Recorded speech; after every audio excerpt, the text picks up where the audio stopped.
This is the first video of this YouTube channel. In this YouTube channel, we'll try to provide you content regarding cybersecurity, Salesforce, and any tech related query or tutorial which you want. Okay, so let's start today's video. Its topic is how you can become a Salesforce admin.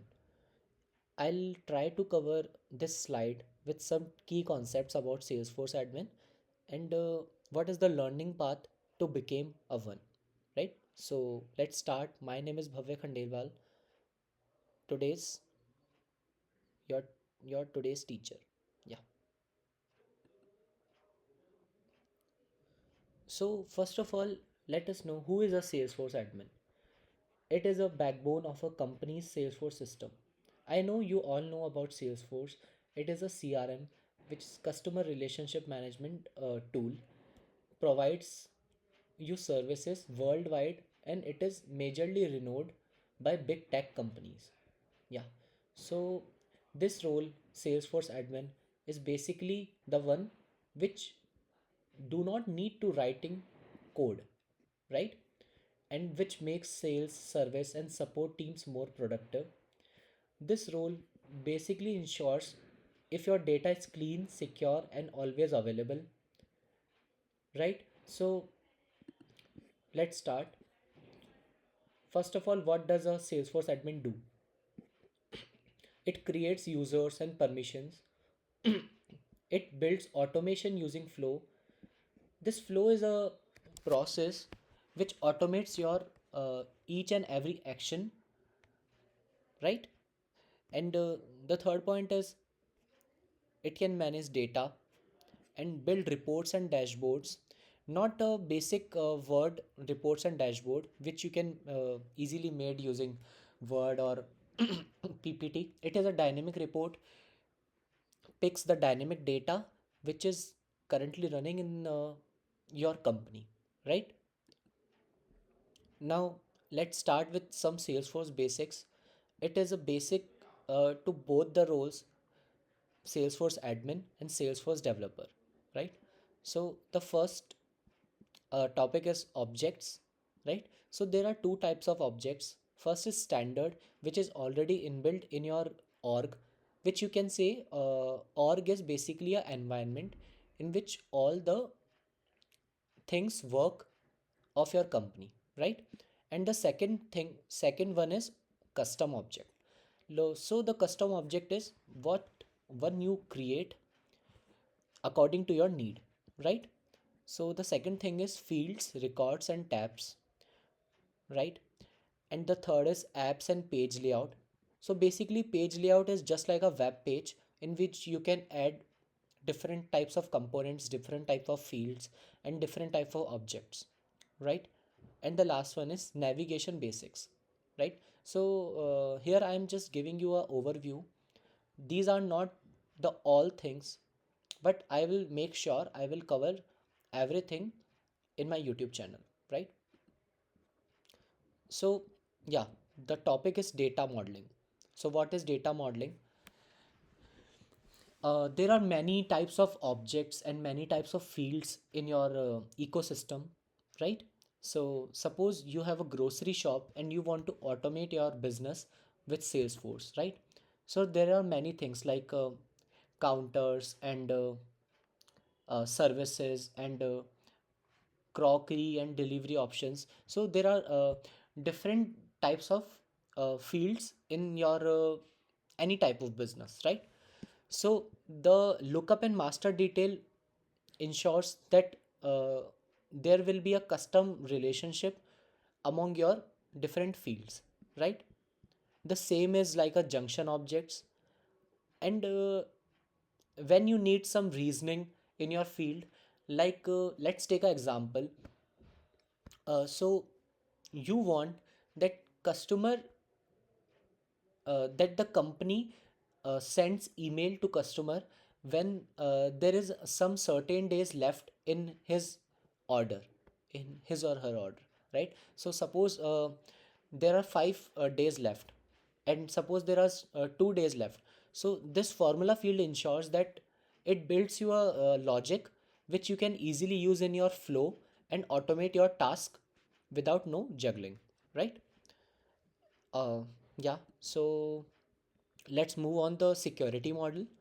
So there are many users which can use the ecosystem.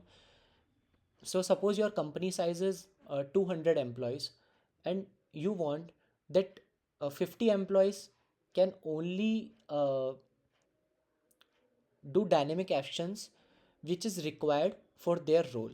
So at that part, you will create their profiles and their permission set, which will assign what things they can access and what things they cannot. The same things applies to roles and role hierarchy. And sharing rules is what, suppose you upload any image or any video in your ecosystem in your org. So you want that uh, it must be a public, or it must be shared to certain types of people, like around 5 people, let's take example. So then you will create a sharing rule, and yeah, then you can proceed, right? So, as I said you earlier, there are many automation tools which you need to learn if you want to become a Salesforce admin. So, the first thing is flow builder, right? The screen flows and the approval process. Like, let's take a approval process with this example. So, whenever user selects that he wants to accept the extra services, right, whichever services your organization or your company provides to the customer, right? So at that time, if he checks on that mark, so that in that case approval process will came in action, right? And the email alerts, which I also said you earlier, if customer wants that only when there is a booking confirmation and there is a 5 days left in my booking, then I want to receive emails. So then you can set email alerts for your customer to provide him services. Yeah. So the most important part of Salesforce admin is how you can manage your data, right? So first of all, if you have any data in your Excel sheet or CSV format or in any format, so you can easily import your data, your customers data, or any type of data which you need to make in action your work. So there is a tool, there is a setting called a data import wizard, in which you can select or upload your files and easily process them in the further processes. Same as data loaders, duplicate rules and data quality concepts, right? So there is a certain part at the end of Salesforce admin tech, so that is reports and dashboards. When you build all the things, and now you want that there must be a dynamic report or a dashboard which customer or your senior must see what is happening in your organization. So and in that case, you will make reports and dashboards. So there are certain types of filters in reports, right? Suppose there are 50 entities in your organization, and you only want that only 5 types of entity must be included in the report. Then you can set it in here, and summary is just like the same, right? uh, so yeah, that's all. That is a basic overview what you need to learn when you want to become a Salesforce admin, right? So in the upcoming videos, I will teach you how you can create free Salesforce org in which you can practice your concepts, right? And the second important thing is what is Trailhead, right? So Trailhead is a learning platform in which you can practice your concepts and sharpens yourself and gain some points among in the say career industry. And also I will tell you how you can build projects. And the last point is what is the process to prepare for any type of certification in Salesforce.